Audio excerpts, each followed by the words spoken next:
New York style pizza dough, 6-day cold ferment in the back of my fridge. Look at this piece of dough. It's beautiful, nice and fluffy. Doesn't smell. Looks easy. It feels easy to work with. It's smooth. Uh, so this dough was my New York style sourdough.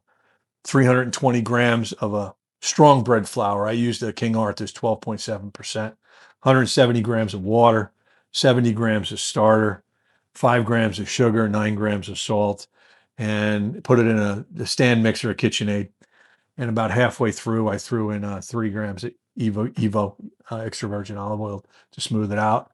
Let it sit for about 10 minutes, rolled it into a ball, put it in an oiled container, let that sit on the counter for a couple of hours before I put it in the fridge. But I mean, it's beautiful. I mean, it wasn't intended to sit in there 6 days. I made some pizzas this weekend, and this was just a odd man out, but it did stretch very well.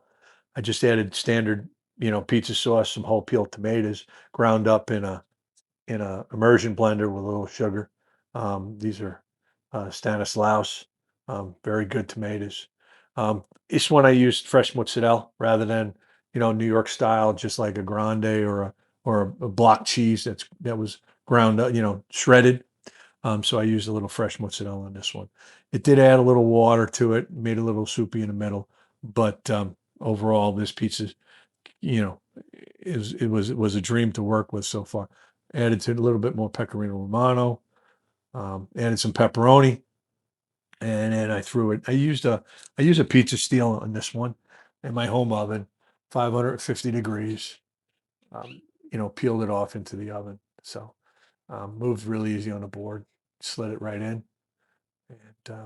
and what the nice thing was is I saw it right away. It started bubbling, so there was still some fermentation going on. So nice bubbles on the edges. I popped them with a fork, but pushed them all down, and then about halfway through, about 3 minutes through, I saw it was a browning on the side, so I rotated it. I always rotate it so I get some even cook, but came out beautiful.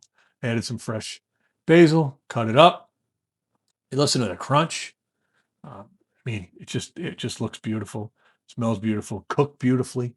Like I said, it was a little thin in the middle, so I did have a little bit of a droop there. But the taste profile, the flavor profile was crazy good. And you could tell. So this is it. From my kitchen to yours. Buon appetito. Full recipe will be down in the descriptions. Please like and subscribe so you don't miss the next great recipe from Narducci's Kitchen.